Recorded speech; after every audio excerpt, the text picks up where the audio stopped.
everyone, it's your girl Empress Kenya back at it again with another video. My hair is crazy. I haven't retwisted it and I don't really care. But yeah, in this video I will be talking about my first trimester symptoms. I am currently in my second trimester. I'm so happy about that. I feel like your first trimester is your most important trimester. It's where a lot of things could happen. It's where it's just a lot. It's a lot to take in. So I did write down some symptoms.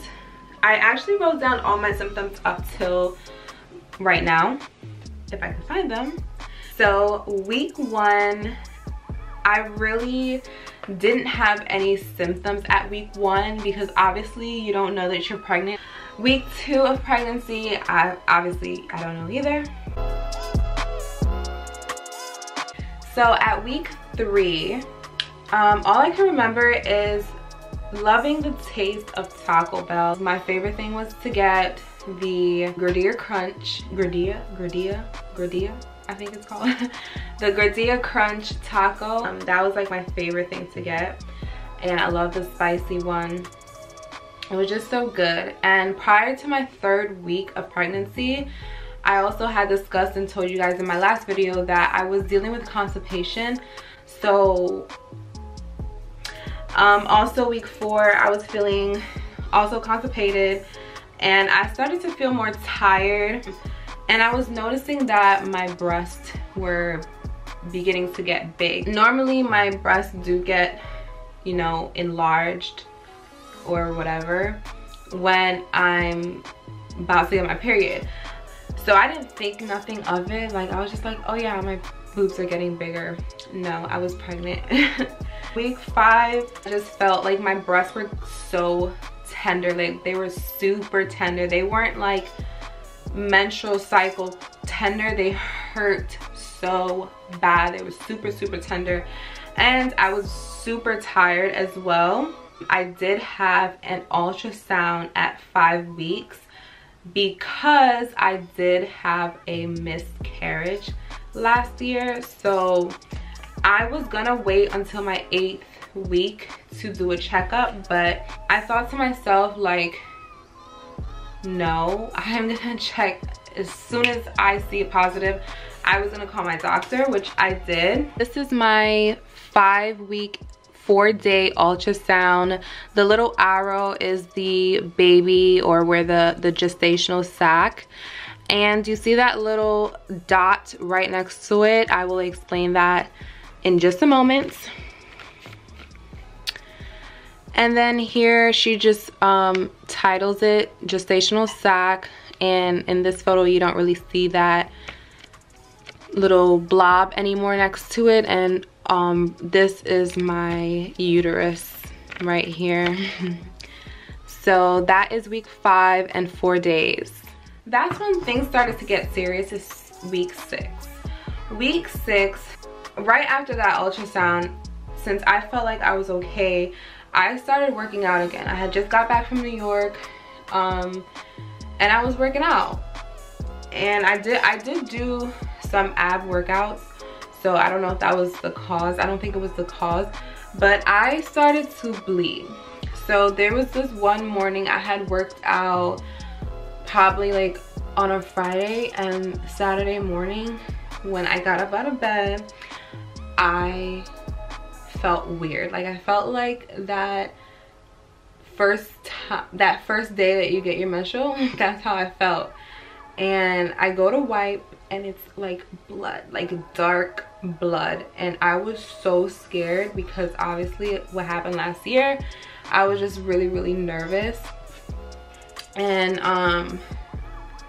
so I monitored it throughout the day and it didn't happen again. I think it happened probably another time like within that week, but it wasn't a lot.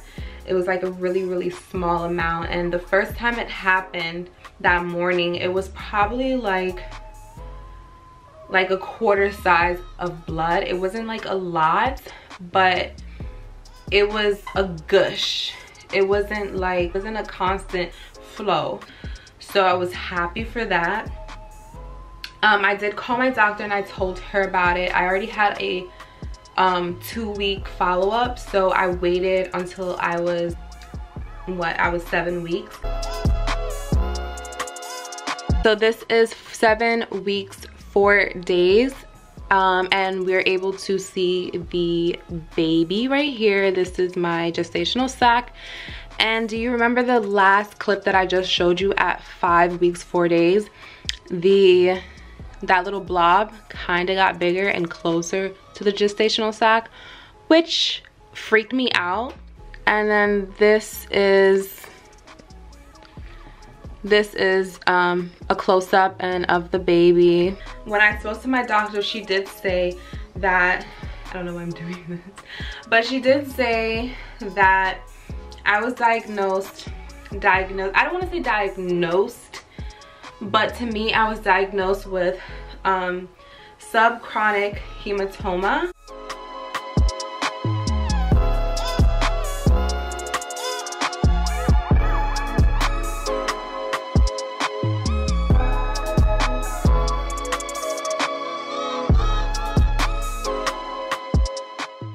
Said that it was 1 centimeter, so she wasn't super concerned or anything like that, but she put me on progesterone. I don't know what percent, what milligrams or whatever, but she put me on progesterone up to 14 weeks. One, because of my experience last year, and then 2, because of the bleeding, any issues with the gestational sac. It could help build and strengthen the gestational sac. So I was on that for a long time, and being on progesterone plus my own progesterone, I literally was peeing so much. Like, I was peeing at least 4 to 5 times a night. It was really, really bad. And it told me to take the progesterone at night, so it was just horrible. Okay, so 8 weeks, I was just tired a lot and I needed like afternoon naps. Wasn't too much, wasn't too crazy. At 9 weeks, I was feeling a lot of dehydration. I could drink so much water, I could have the AC on, and I just felt drowsy. I felt out of it. It was the summertime when I was 8 weeks as well, 8-9 weeks. So I felt like the sun was just drowning me, like sucking out all my moisture. But I just try to stay hydrated and stuff like that and take as much naps as I could, but I'm just not a napper. So 10 to 12 weeks, I was just having severe constipation, and I was very hungry. I was super, super hungry. I felt like I could eat a whole cow and still be hungry. It was serious. It was really, really bad. And I was still tired a lot. I was at work just like literally dying to take a nap. It was really bad. At 12 weeks, I went to a specialist. So she did a 12-week ultrasound on me, and that is baby very big. And she just said that there is no sign of a hematoma anymore.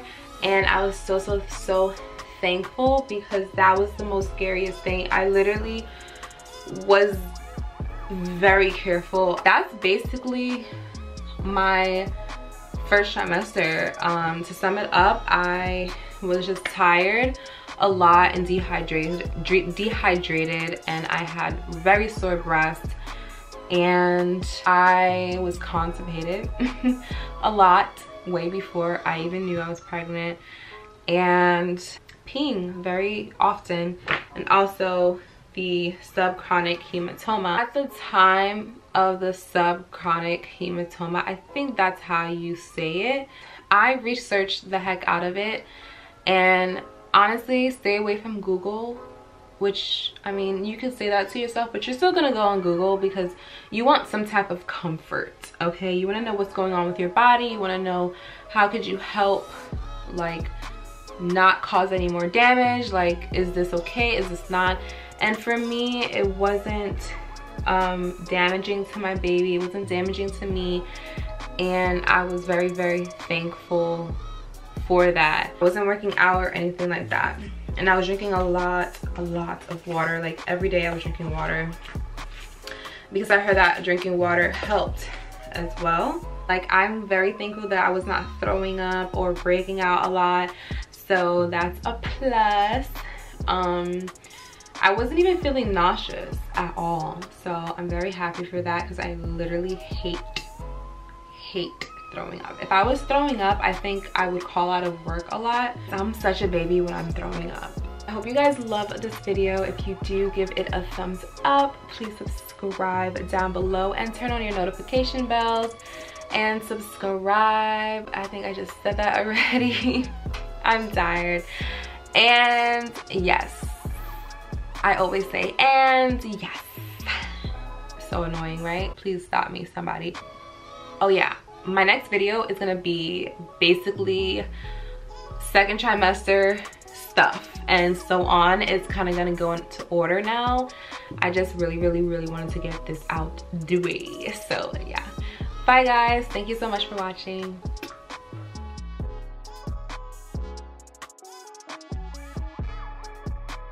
My 3-month baby bump.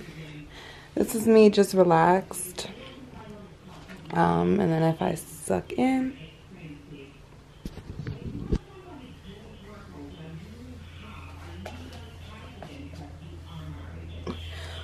woo, it's hard to suck in.